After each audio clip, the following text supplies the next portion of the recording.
Alright, so I'm recording from my laptop, so apologize if the audio's not perfect.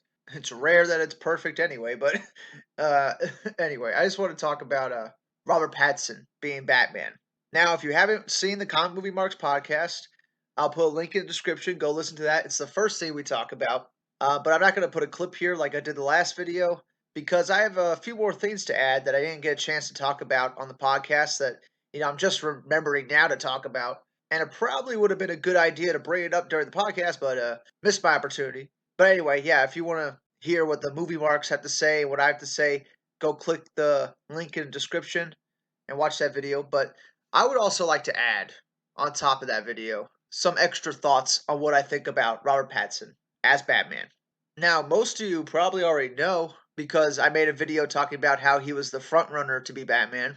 And if you watch that video, you'll know that I was fine with it. It's not a bad casting to me. I think it's actually a pretty good casting. It's been a long time since Twilight, and I saw all those movies. I know how bad they are. They're really bad. Mainly because they weren't made for me. They're made for a 14-year-old girl. And guess who liked the movies the most? 14-year-old girls. But anyway, beside that, Robert Pattinson was 21 when he made those Twilight movies. He's 32 now. He's made some other films since, and I saw one called Damsel. It's a western, and he was hysterical in it. and I like that one a lot. Lost City of Z. He was also in that. I didn't really recognize him until I saw him in the credits. But he mainly does a bunch of indie films since Twilight. A bunch of art house, character driven films, and almost every film he has a different accent, guys. He is really good at putting on different accents. And I was looking up interviews recently, and there's an interview where he says that that's his favorite thing to do in movies. And there's just I love doing interesting accents so much, and it's kind of a little fun thing to work with.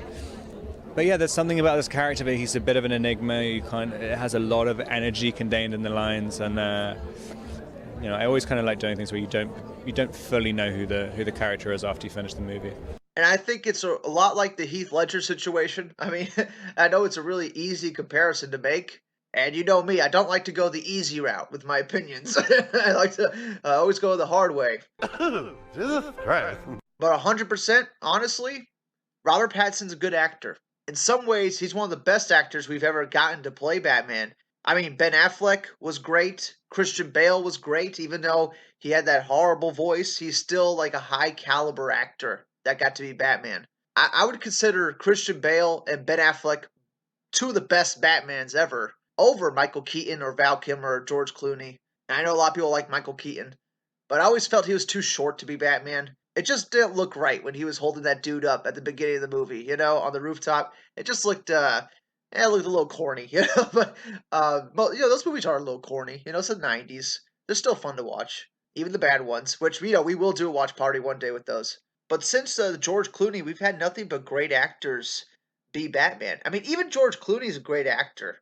He just happened to be in a bad Batman film. And Robert Pattinson is also a really good actor. Like, this guy's going to win Oscars one day. He's on the rise, and I think it's a very risky casting decision to cast him. And I don't know whose decision it was. I like to think it was Matt Reeves because Warner Brothers can't do shit right. They're horrible at making decisions. They're very reactionary. So I don't imagine that they ever had the balls to make this decision, to pick Robert Pattinson over, some well-liked actor. Because it's not a secret that people hate Robert Pattinson. It's not a secret that the Twilight thing still follows him around. He's spent most of his career trying to avoid big budget films and trying to avoid the mainstream to do indie films to shake that stink of Twilight off of him. And this Batman movie is going to be like the first time he's been in the mainstream eye since Twilight. So you can be damn sure he's going to do a great job, or he's going to do the best job he possibly can. And I have to believe Matt Reeves picked him. And I have to believe Matt Reeves is still in the film because they're starting to film soon, so they better have the director, right? and since they're already casting, yeah, they better have a director. But I'm thinking Matt Reeves definitely picked him because in the original casting call, Matt Reeves was looking for a young, recognizable face, and Robert Pattinson fit that description. 32 is still young enough to play Batman for 10 years. And Robert Pattinson is recognizable. Everybody proved that when they put all their reactions to Robert Pattinson. and he got, all this instant hate the second he was cast as Batman, that's because he's a recognizable face. And I think it's a great sign for the Batman movie. I think it's going to take some risks. It's not going to be a straight up family adventure. It's going to be probably leaning towards the indie side. It's going to be a little bit more gritty, a little bit more down to earth, a little bit more detective noir. It's going to have a lot of his villains in it. We're going to see probably a fresh take on this Batman world, right? And since Robert Pattinson is cast, I have to believe that this film is not just going to be a by the numbers superhero flick because Robert Pattinson could have just declined it. He hasn't picked a bad movie in quite a while. Like he has the luxury to pick films. He has the luxury to decide when he works because of the Twilight films. Because he earns so much, he can pick whatever film he wants. He doesn't need the money from Batman. Even though I'm sure it's nice. I'm sure he's getting a pretty penny, but he doesn't need the money. He doesn't need all this fucking hate that he's going to get. And I'm sure they prepped him. And I'm sure he knows that people are going to hate him simply because he was in Twilight. I'm sure he's already well aware of that before he even signed the contract. I'm sure they told Ben Affleck the same thing, Fuck, even Christian Bale got shit. Even Michael Keaton got shit. Everybody that gets cast as Batman gets shit. But it's just heightened because we have the internet now. And I think Robert Pattinson has a hell of a jaw, so he's definitely going to look like Batman in the cowl.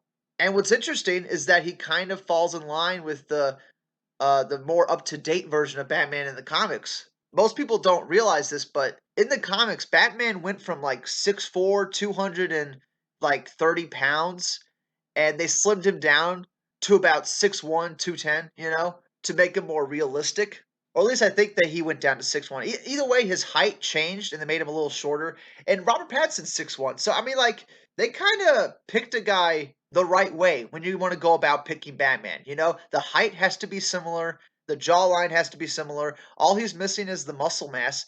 And we know how these Hollywood movies work. They'll be working with him with a personal trainer, a personal chef every day up until they start shooting the film, right? So I have no doubt he's going to be at least ripped. Like, at least fucking ripped. And with the padding, with the suit, he's going to be fine. And he's a very dedicated actor. He loves the craft of acting, and he's going to take it seriously, and that's all I ask. Fuck, I saw another interview where he was talking about Twilight, and he was almost kicked off the movie of Twilight because he took the character too seriously. The word on Twilight was, like, you took it so seriously when you got that part that you almost got kicked off that set because you were being a pain in the ass about the character, right? I mean, you got on set and you made a lot of, not demands, but a lot of thoughts about how the character should be. Everyone kind of wanted it to be like, no, they should just be like happy and having fun. That's what people want. And that's kind of, that's the sort of teen romance thing. You wanted it brooding a little bit. Yeah, I wanted, and now that the whole series is known as like a brooding thing. But, right. He's like, well, how would a vampire really react to this? Like, like he was asking those questions during that fucking film.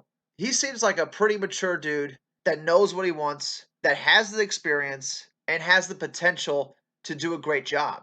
Well, then, I don't know what to tell you. That's very bad news, Jack, and I hope you guys make a better decision next time. Great job.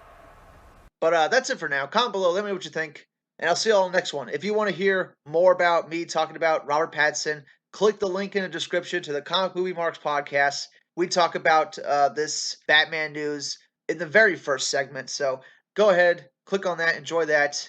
Comment below, and I'll see you all in the next one. Bye. You disgust me! But I love you. I don't want your love. I've never loved you. Your smell, it turns my stomach. Because you smell of him. You filthy husband!